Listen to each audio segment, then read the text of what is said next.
Hello, this is Philip at thebest3d.com, and I wanted to just do a quick demo, just a quick walkthrough for Tony, who had some questions about how to do an animation inside of PuppyRay. Just the very basics. So I'm in the midst of something else here. Let me see, I probably should store this. Let me do animation, store to disk. And you may see some features or options you don't have on your version yet. It's always evolving. Let's go minimize this. We don't need actually this one. We don't need this. Let's go start with an image. Let's go free the animation first. Free this animation and close this and create an image of a reasonable size. Something like 800 by 800. Why not? Let's keep it squared. And create a sort of a very basic rendered, where is it there, render plasma noise, and then let's do another one of the same but in a different mode, plasma noise again, and this time the mode is going to be different, so we see something like valleys or dark lightning rods, if you want to call them that. But this can be useful for something a bit more interesting in terms of elevation map. There's lots of other ways to do that. This is not the focus of this tutorial. This is focusing on how to make an animation. So I'm going to just make it somewhat seamless, and we have a starting point for our video, for our terrain elevation map. Let's do one more thing. Yep, I know that. Let's do one more thing. Let's go and create an animation from that. So we have an animation. Let's say we want to do 66 frames, and so here we can scrub through it. Nothing much happening yet. Let's go store this animation. We might want to get to it and experiment a little bit. This is a short one, so I'm going to say I can afford to spend some RAM, some memory on that. So I'm going to go on the memory with this. Always keep an eye on how much memory you actually use. You might want to use Control Shift Escape to see your task manager and see how much memory you're using. Firefox, Dog Waffle, a couple of different things here. And what I'm going to do is go straight into PuppyRay. So transform PuppyRay, and there it is. The GPU version, of course. The CPU will probably disappear at some point. We've just not updated it much lately. So you can tell I'm on a somewhat slower system. It's fairly slow, but fast enough to do stuff with it. So what I want to do is just look at the sun and maybe make the sun a little bit bigger. So let's click that update here. Click the more button for extra options. I'm going to make the sun supersized here. Let's do 123 and see if that's big enough. Yeah, we get some nice reflections here from the sun. Now the sun is actually not at infinite distance. It's a point object. If I move the sun, you might see that I can move it right over my head, and also still keep it very low with the right button. So at some point you might see a bit of a disconnect between where it seems to be, because we projected to the back end. It's a good cheap trick, and it looks great when you move them back. So I'm going to move it to the far distance, and then it looks really nicely synchronized, as you can tell. So I'm going to go also enable the global illumination, so it's not all dark.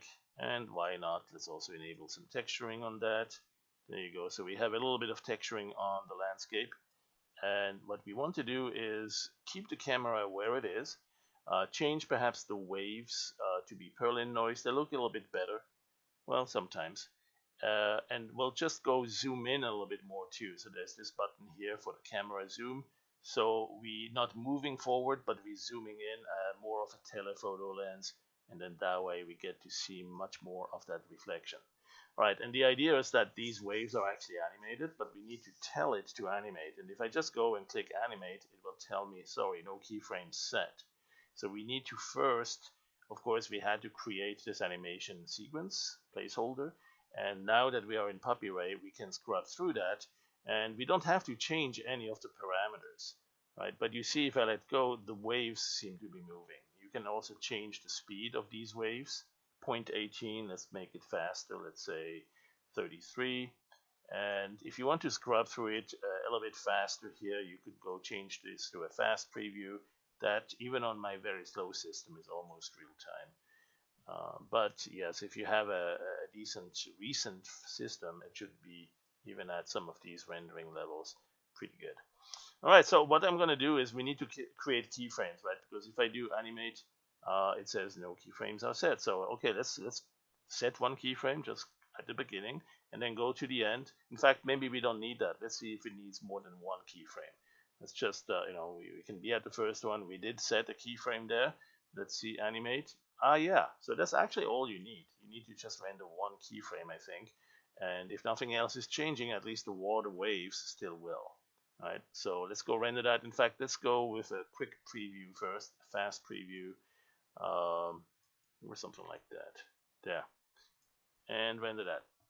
So you can see now the waves are animated. We don't move anything in the camera. We don't need to change the light. We don't need to change the terrain itself. There's a lot of things we could and set keyframes for.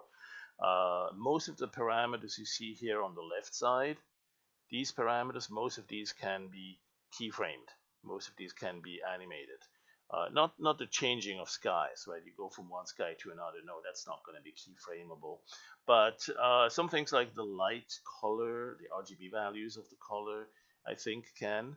And in fact, let's do a quick check. Let's close this first, and we have this one animation that was done, except for this one frame. Let's go erase this one. So we have a very cheapo animation here, but it's a good first start for animation.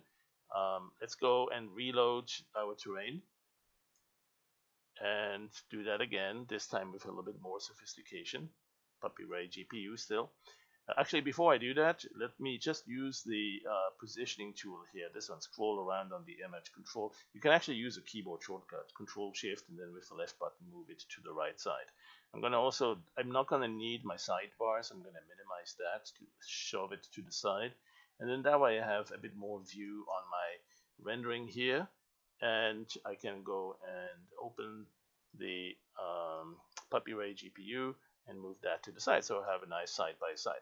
I have to do that because I'm on a laptop with only 1600 pixels resolution horizontally. I don't have a full HD or something like that. So I need to accommodate things a little bit. And so what I'd like to do is go still in the preview mode here, but this time perhaps I'll move the camera a little bit. So let me first clear all of the keyframes, right? Clear keys. There's only one keyframe, but it's still one that we want to get rid of. And what we'll do is we'll use this option here to move the camera, and we can move the camera perhaps in such a way that we are close to the land right in front of us. So I'm going to come closer with the right button. I can move down and something like this. All right. Perhaps increase the quality a little bit now. All right, and now what I'd like to do is really make the waves a bit more interesting. There is a multi-frequency, or there is a change in the noise frequency. There's a couple of options here. You gotta experiment with that. Render this. That didn't seem to make much of a difference. So let's see, maybe it's only once it's starting to move. So let's do a movement where we also move forward a little bit. Right, so I'm going to set the first keyframe. First, I'm going to clear all the keyframes, make sure we don't inherit anything from prior renderings, and set the first keyframe here. And then towards the end, I just want to be a little bit closer. So I want to make sure I'm moving the camera, something like so, moving it down also, and then also turning it. So I'm going to go this, rotate the camera. There you go. And remember I said, we can keyframe this, but I may want to change a few more things, like the light of the sun. I might want to change over time from one keyframe to the next. So when I render this, it looks a bit more darkish. Might even change the position of the sun, either up or down, something like so, and keyframe that. So now we have a bit of a movement on the sun itself, changing color on the sun, and might actually, you know what, let me make it more of a blue light at the beginning here. Light color, kind of bluish. Or why not? Let's go punk. Let's go greenish. There you go. And keyframe that. Right, so we override the existing keyframe. And we could, of course, have other values in between. There's plenty of frames. Any of them can turn into a keyframe. All right. So this time I'm going to render it in a little bit better